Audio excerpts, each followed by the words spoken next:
आज की वीडियो में केवल मैं बात करूंगा परिमेय संख्या के बारे में। परिमेय संख्या होता क्या है, तो परिमेय संख्या की परिभाषा की हम बात करें तो परिमेय संख्या की परिभाषा देखिए क्या होता है, समझिएगा ध्यान से, सुनिएगा ध्यान से, ठीक है। वीडियो को जरा से भी स्किप नहीं कीजिएगा, वीडियो को स्किप कीजिएगा तो कुछ भी समझ में आने वाला नहीं है कि परिमेय संख्या क्या होता है तथा परिमेय संख्या की पहचान करने में बहुत सारी कठिनाई उत्पन्न हो सकती है।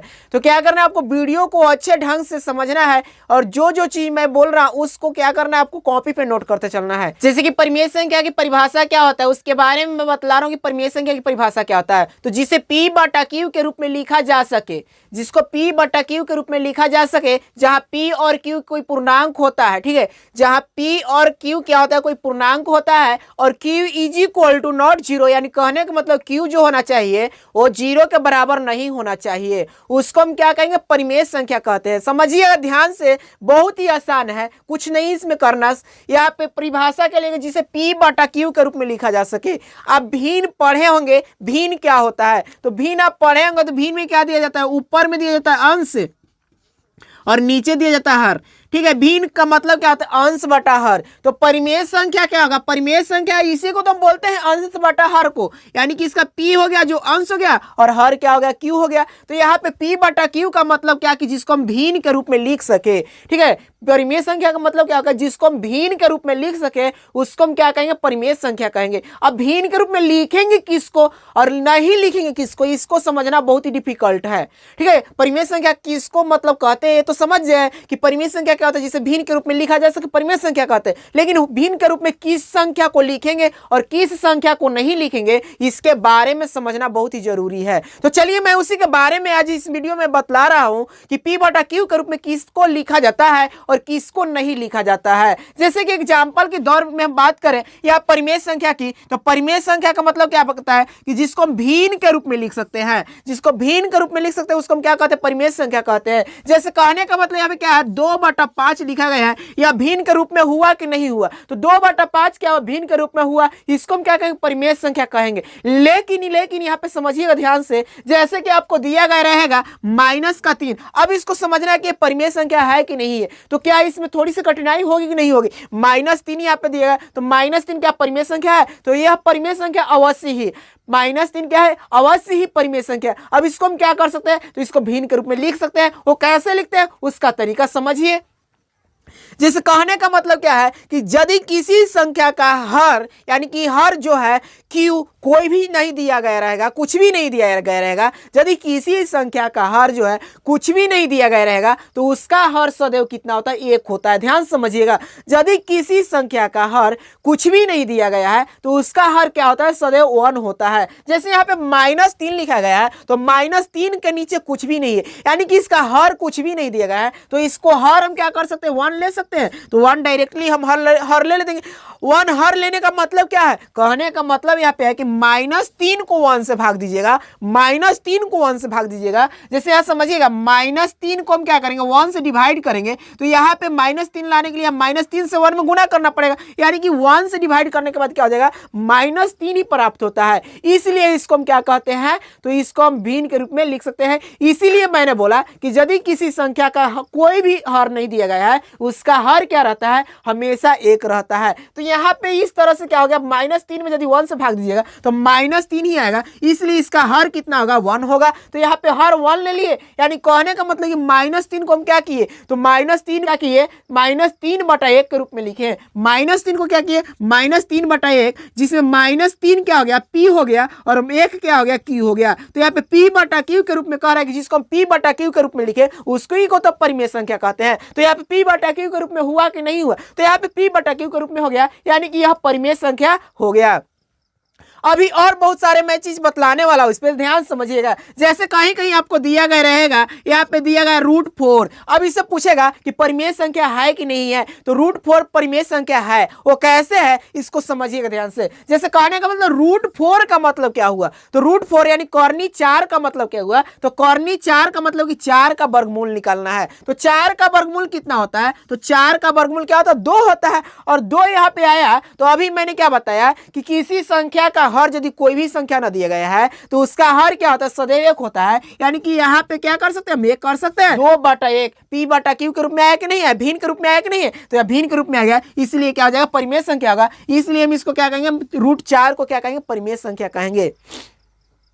ध्यान से समझिएगा, सारा चीज आपको इस वीडियो से क्लियर होने वाला है। और यदि वीडियो अच्छा लगेगा तो लाइक करिएगा और वीडियो को ज्यादा से ज्यादा शेयर कीजिएगा, ठीक है। ऐसे अभी को कभी कभी आपको दिया गया दशमलव, 3 दशमलव, ठीक है, 3.2323232, इस तरह से संख्या क्या हो रहा है, रिपीट हो रहा है। दशमलव के बाद क्या आ रहा है, संख्या देखिए क्या आ गया, 2 3 2 3 2 3, इस प्रकार से संख्या आ रहा है। अब इसको पूछा जाएगा कि यह परिमेय संख्या है कि नहीं है, तो यह भी परिमेय संख्या है, ठीक है, यह भी परिमेय संख्या है। वह कैसे है, तो इसको भिन्न के रूप में लिखने का मैं तरीका बतला रहा हूं, समझिएगा। जैसे सबसे पहले तो इसको दशमलव हटाना है, तो दशमलव हटाने के लिए आपको क्या करना है, इस तरह से यहाँ पे रेकड़ी भी दिया जाएगा, ऊपर डैश इस तरह से दिया गया रहेगा, ठीक है, इस तरह से क्या होगा, ऊपर डैश दिया गया रहेगा। और डैश का मतलब क्या होता है कि यह संख्या बार बार रिपीट हो रहा है। तो यहाँ पे क्या करिए, 2 3 दशमलव के बाद इस तरह से करिएगा, 2 3 और बट्टा यहाँ पे 2 अंक है, इसलिए यहाँ पे क्या करिए, दशमलव हटाने के लिए 10 100 होता है।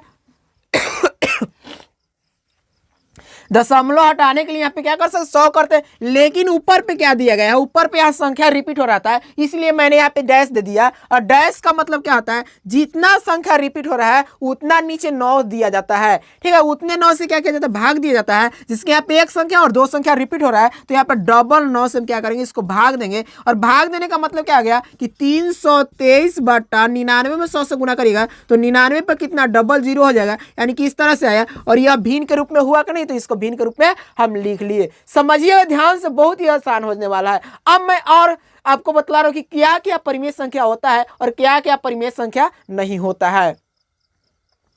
अब समझिएगा कि क्या क्या परिमेय संख्या होता है और क्या क्या परिमेय संख्या नहीं होता है। तो जितने भी प्राकृत संख्या होते हैं, ध्यान समझिएगा, जितने भी प्राकृत संख्या होते हैं वो क्या कहलाते हैं, परिमेय संख्या कहलाते हैं। यानी कि प्राकृत संख्या क्या बोलते हैं, नेचुरल नंबर, ठीक है, मैं हिंदी में ही लिख दे रहा हूं, प्राकृत संख्या। प्राकृत संख्या, जितना भी प्राकृत संख्या होगा वो क्या कहलाएगा, परिमेय संख्या कहलाएगा। जैसे क्या होता है प्राकृत संख्या, 1 2 3 4 5, इस तरह से क्या होता है, और इन्फिनिटिव तक होता है। तो जितने भी प्राकृत संख्या क्या कहलाएंगे, परिमेय संख्या कहलाएंगे। उसके बाद में सम संख्या, जितना भी सम संख्या है सारा क्या कहलाएगा, परिमेय संख्या कहलाएगा। ये जैसे सम संख्या क्या होता है, 2 4 6 8 डॉट डॉट डॉट, सारा सम संख्या क्या कहलाएगा, परिमेय संख्या कहलाएगा। जितने भी मैं चीज लिख रहा हूं वो सारा क्या होता है, परिमेय संख्या होता है। उसके बाद में विषम संख्या, विषम संख्या यानी कि ऑड नंबर, जितने भी विषम संख्याएं हैं सारा क्या कहलाएगा,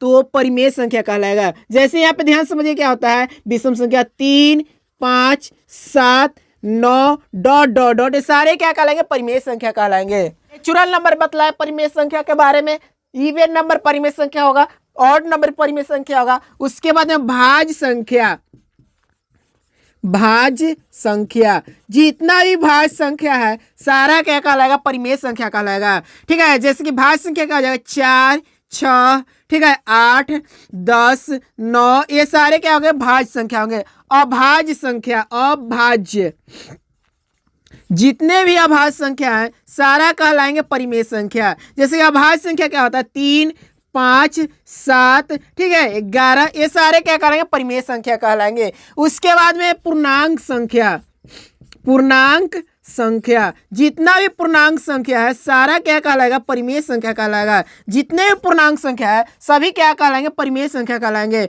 जैसे पूर्णांक संख्या में क्या हो जाएगा, -3 -2 -1 0 +1 +2 +3, इस तरह से क्या होता है, पूर्णांक संख्या होते हैं। सारे पूर्णांक संख्या क्या कहलाएंगे, परिमेय संख्या कहलाएंगे। उसके बाद मैं बतला रहा हूं, यदि दशमलव, समझिएगा,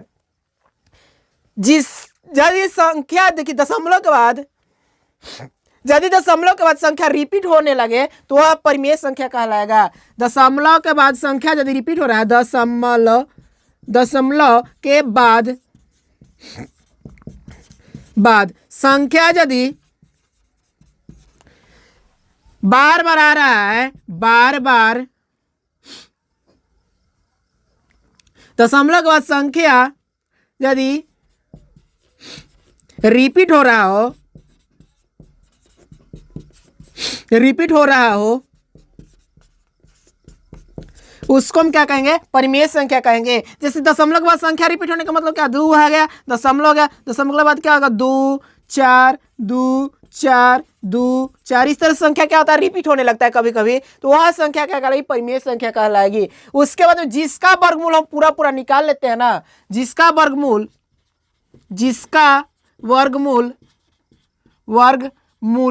पूरा पूरा निकाल लेते हैं, जिसका वर्गमूल पूरा पूरा निकल जाता